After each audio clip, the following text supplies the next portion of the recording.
Hi hello అందరికి నమస్కారం. Welcome back to our channel. మనం ఇవాల్టి వీడియోలో ఏం డిస్కస్ చేసుకుందామంటే రైతు బంధు ఈరోజు ఎవరికి రావచ్చు, అలాగే ఇంకా ఎక్కువ ఈరోజు రాని వారికి ఎప్పుడు రావచ్చు అనే అంశాల గురించి డిస్కస్ చేసుకుందాం. ఇది మీకు చాలా అంటే చాలా బెనిఫిట్ అనమాట. ఈ వీడియో ఖచ్చితంగా మీరు ఏం చేస్తారంటే వీడియోని చివరి వరకు చూడండి. అండ్ మన ప్రతి ఒక్క వీడియోని లైక్ చేయడం కూడా మర్చిపోకండి. ఇక డైరెక్ట్గా మనం ఇవాల్టి రైతు బంధు సారాంశంలో కనుక వచ్చేసినట్లయితే చాలామంది రైతులలో ఉన్న ఆందోళన ఏంటి అంటే, ఇక 4 ఎకరాలు కలిగిన రైతు ఆవేదన ఏందంటే, ఇకనన్నా రైతు బంధు వస్తదా? దేనికొక విధాన్ని రైతుకో, భూమికో, లేకపోతే ఇతర అవసరాలకో, లేకపోతే కొందరు ఎరువుల షాపులలో అప్పులు తెచ్చుకొని ఉంటారు కదా! వాటికైనా ఇవ్వచ్చు అని చెప్పేసి రైతు బంధు డబ్బుల కోసం ఎదురు చూడటమో గానీ, రైతు బంధుకి సంబంధించిన సమాచారం తెలుసుకోవడం గానీ ప్రయత్నాలు చేస్తూ ఉంటారు. అయితే మీకు ఈ వీడియోలో అసలు రైతు బంధు విషయం అనే అంశాన్ని గురించి, మీకు రాబోయే డబ్బులు ఎప్పుడు రావచ్చు అనే దాని గురించి నేను ఈ వీడియోలో స్పష్టంగా డిస్కస్ చేయబోతున్నాను అనేది మీకు ముఖ్యంగా ఫస్ట్ చెప్పదలుచుకున్నాను. కాబట్టి ఈ సమాచారాన్ని మీరు అర్థం చేసుకోవడానికి తెలియాలి అంటే ఖచ్చితంగా వీడియోని మొత్తం చూసే ప్రయత్నం మీరు ఖచ్చితంగా చేయాలి. కాబట్టి ఈరోజు రైతు బంధు ఎవరికి రావచ్చు అనే విషయానికి వచ్చేసినట్లయితే, ఇక్కడ రైతులకు నేనేం చెప్పదలుచుకున్నానంటే ఒక స్పష్టత అనేది మీకు ఇవ్వలేను. ఎందుకంటే రాష్ట్ర ప్రభుత్వం కావచ్చు, వ్యవసాయ శాఖ కావచ్చు, అధికారులు కావచ్చు, ఈరోజు రైతు బంధు విషయంలో ఒక స్పష్టమైన పేపర్ ఆర్టికల్ కానీ, ప్రకటన కానీ విడుదల చేసిన సందర్భం లేదు. ఈరోజు తారీఖు కనుక చూసుకుంటే 15 ఫిబ్రవరి. ఈ 15 ఫిబ్రవరి తారీఖు నాడు రైతు బంధు విషయంలో రాష్ట్ర ప్రభుత్వం కానీ, వ్యవసాయ శాఖ అధికారులు కానీ, రైతు బంధుకు సంబంధించిన అధికారులు కానీ తెలంగాణ రాష్ట్రంలో ఈరోజు ఇన్ని ఎకరాల వరకు రైతు బంధు విడుదల చేస్తున్నాం అనేది లేదు. కానీ నేను మీకు ఏ విధంగా చెప్పగలనంటే, కామెంట్ సెక్షన్లో మీరు చేసే మెసేజ్ల ఆధారంగా చెప్పగలను. చాలామంది రైతులు ఏమంటున్నారంటే, మాకు 3 ఎకరాలకు రైతు బంధు వచ్చిందని అంటున్నారు. కానీ ఇందులో కొంతమంది మాకు 3 ఎకరాలు కాదు 2 ఎకరాలు ఉండి కూడా రైతు బంధు రాలేదని కొంతమంది అంటున్నారు.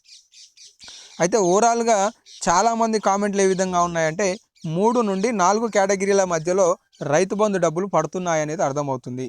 ఈ 3 నుండి 4 కేటగిరీలకు సంబంధించిన రైతులకి కూడా ఈ అంశాలన్నీ నేను యూట్యూబ్ కామెంట్లో చూసి పరిగణలోకి తీసుకుంటే ప్రతిరోజు 5 కుంటలకి మాత్రమే పడుతుందనేది అర్థమవుతుంది. కాబట్టి మీరు కూడా కామెంట్ సెక్షన్లో తెలియజేయండి. మీకు రైతు బంధు వస్తే ఎస్ అని చెప్పి, రైతు బంధు రాకపోతే నో అని చెప్పేసి కామెంట్ చేయండి. తద్వారా మీకు తర్వాత మీకున్న సందేహాలు కావచ్చు. ఫర్ సపోజ్గా నిన్న ఒక అతను నిజామాబాద్ నుంచి మెసేజ్ పెట్టిండు. ఏం మెసేజ్ పెట్టిండు? సార్ నాకు 2.5 కుంటల భూమి ఉన్నది, నాకు ఇప్పటివరకు రైతు బంధు రాలేదని పెట్టిండు. ఇంకొక వ్యక్తి ఏం పెట్టిండు? సూర్యాపేట నుంచి పెట్టిండు. సూర్యాపేట నుంచి మా భార్య పేరు మీద 1.19 గుంటలు ఉన్నది, నా పేరు మీద 2.7 కుంటలు ఉన్నది, దాదాపుగా మాకు 7 దాదాపుగా 30 కుంటలకు పడ్డదని చెప్పేసి మెసేజ్ పెట్టడం జరిగింది.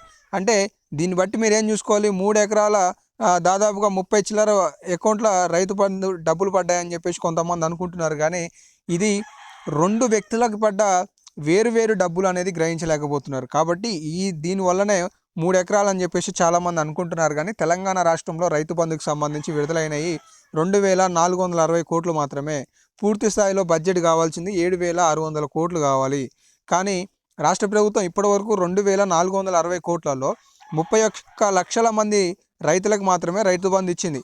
ఇంకా ఇందులో దాదాపుగా 8 లక్షల మంది రైతుల ఖాతాలలో డబ్బులు జమ కాలేదు. ఈ 8 లక్షల రైతు బంధు డబ్బులు ఎవరంటే మాత్రం 3 నుండి 4 కేటగిరీలో. 3 నుండి 4 కేటగిరీలు అంటే దాదాపుగా 3 ఎకరాలు 20 గుంటల నుండి 4 ఎకరాలకు మధ్యలో ఉన్న రైతులు అనేది అయితే నా భావన.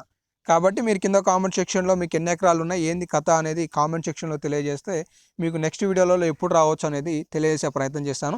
అయితే ఈరోజు ఎవరికి రావచ్చు అంటే మాత్రం 3 ఎకరాల 25 కుంటలు కానీ, 3 ఎకరాల 30 కుంటలు కానీ రైతు బంధు వచ్చే అవకాశాలు అయితే అవుపిస్తున్నాయి. కానీ 100% 4 నుండి 5 ఎకరాలకు సంబంధించి రాకపోవచ్చు అన్నది అయితే అర్థమవుతుంది. కాకపోతే మీకు పూర్తి స్థాయిలో ఏం చెప్పదలుచుకున్నానంటే 10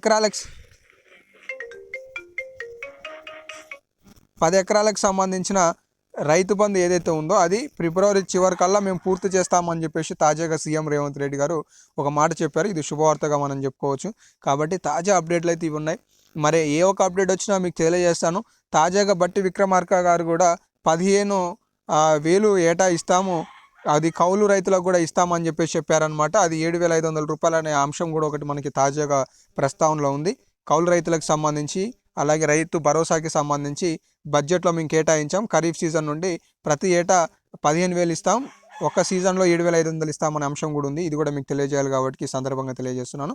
తాజాగా రైతు బంధుకు సంబంధించి ఇలాంటి సమాచారం అయితే ఉంది. విశ్లేషణతో తెలియజేసింది మీకు నేను వీడియో ముందరనే చెప్పాను. ఒక స్పష్టత అంటూ మీకు ఇవ్వలేను. ఈరోజు అధికారుల దగ్గర సమాచారం కూడా ఇచ్చే ప్రయత్నంలో లేరు అనేది చెప్పదలుచుకున్నాను. సో ఇలాంటి అప్డేట్లు మిస్ కావద్దని కూడా సబ్స్క్రైబ్ చేసుకోండి. మీ తోటి మిత్రులకు కూడా సమాచారాన్ని షేర్ చేసి వాళ్ళకు కూడా తెలియజేయండి. ఈ వీడియోని మర్చిపోకుండా ఒక లైక్ చేయండి. మన ప్రతి ఒక్క వీడియోని కూడా లైక్ చేస్తూ ఫాలో కండి. ధన్యవాదాలు.